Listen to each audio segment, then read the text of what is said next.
Welcome back to Under the Lights, presented by Chico Nissan Hyundai. It's time for Action News Now Cheer of the Week.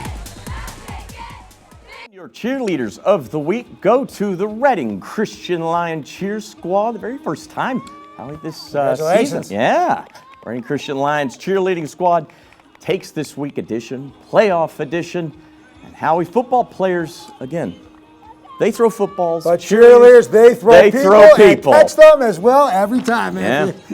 Can't drop that one. Love that analogy. Welcome back to the playoff edition of Under the Lights, presented by Chico Nissan Hyundai.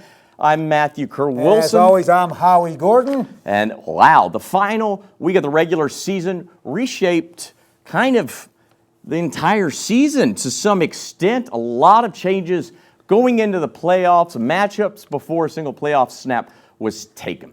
That's right, Matthew. You didn't play well, you wouldn't be here now. You start with Pleasant Valley losing Titus Andrews, changed the tone of their season overnight. Yeah. Chico, dominant for 3/4 of the year, suddenly dropped 2 of their last 4, and Red Bluff, their final showing, reminded everyone that they can stand toe-to-toe with the top tier. Yeah, and more games ahead. On this playoff edition of Under the Lights, we turn to Division III. A lot of teams standing out there this year, but one team has really dominated the competition. It's Gridley. And by dominate, we really mean dominant. First playoff game coming up against UPrep. Howie, they're 10-0. That's beautiful. And the Gridley Bulldogs, again, rolling 10-0. One of the engines behind that team is Eli Punzo, averaging 95 yards a game. He's a quarterback. Coming into this one, UPrep, 3-8, young, but coming off a solid 7-4 season last year. They're just a little young. They've had some rough goes of it, but it's the playoffs. Anything's possible. You got to step up. You got to play beyond your years. Yeah, UPrep working early on defense, trying to get the upset. It's Caden Hoyer stripping the ball and forcing the fumble. The Panthers would recover that one and take over the possession. They showed some early signs of success on defense as they tried to beat the one-seeded Bulldogs. A little later, UPrep looking to the air and get a great pass down the field to Daniel Wilson, great last name, who gets some yards after the catch, but eventually slips on some muddy terrain there. A little later, UPrep with a quick pass and catch to get the Panthers in range, and then with the tush push, how you love that score, touchdown.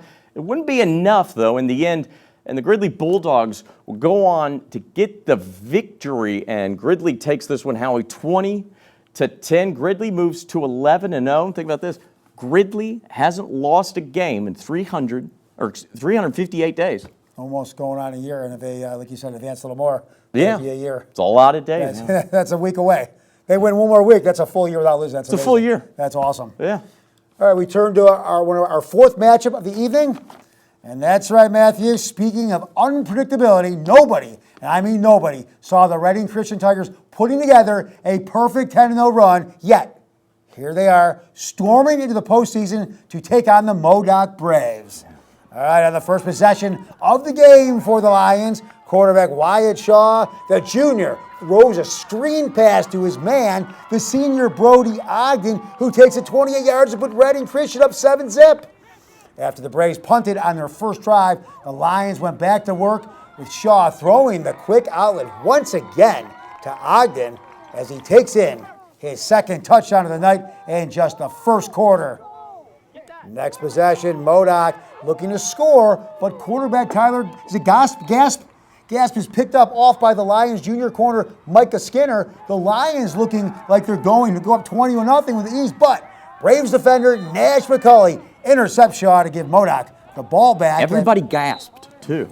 Everybody gasped the ball. After another punt by the Braves, the Lions made them pay this time with Connor Moore punching it into the end zone to put Reading Christian up 20-0 right before the half. The Braves looking to not get shut out, but Micah Skinner once again picks off Gasp before his second of the night. Sorry about that, Gasp.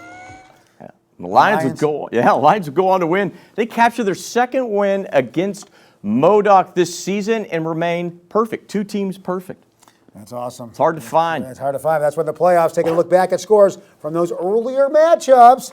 Gridley got a 20-10 win against UPrep. to advance to the second round. They'll take on Pierce. And Reading Christian continued their dominant season. They won 42-0 against Modoc and will take on Los Molinos next week.